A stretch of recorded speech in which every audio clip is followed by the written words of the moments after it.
Hello mga Fernie from San Carlos City in outer space. Dad, kanya pagod na pagod ako. Kasi alumni namin ngayon, di pa man din ako nakakaligo.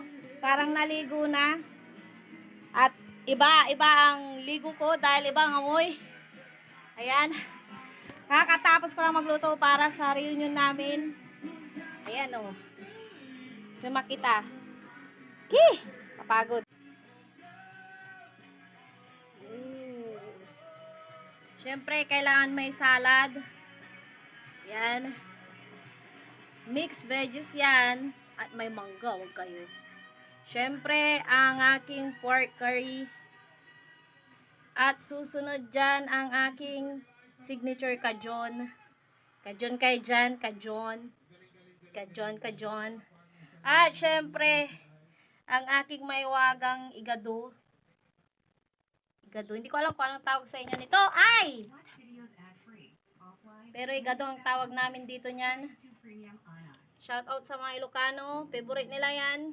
Mga laman loob. At syempre Adidas for life. Hindi mabubuo ang handaan pag walang Adidas. Dahil favorite ng masa yan. Wow.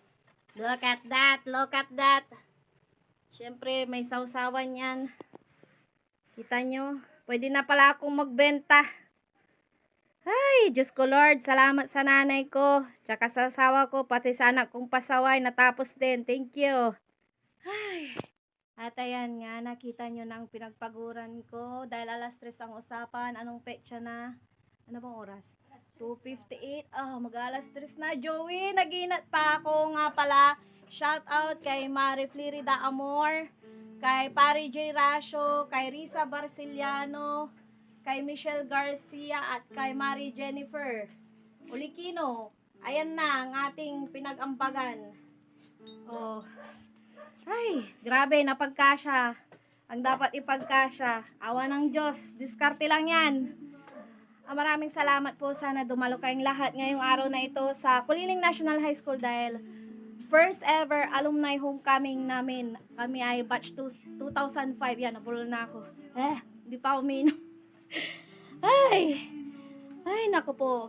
Sige, mamaya na lang ulit. Parang napagod yung anak ko. Yun, no? Kunwari lang yan.